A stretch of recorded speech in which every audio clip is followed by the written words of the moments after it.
So here's how to fix Microsoft C++ runtime error.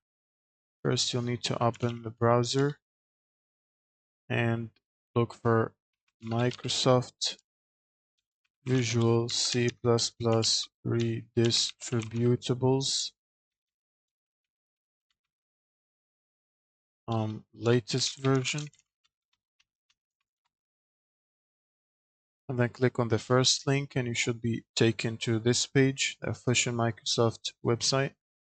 Now scroll down and download the first one and the second one.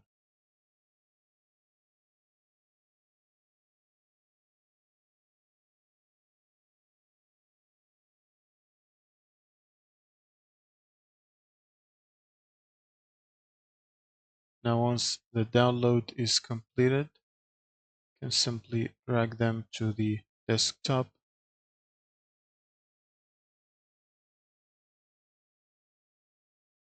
and then double click to install.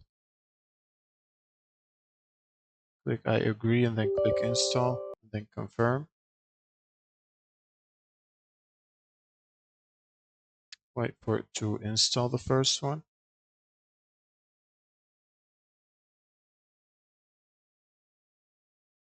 Once the install is completed, it will ask you to restart, but we're not going to do that now until we finish installing the second one.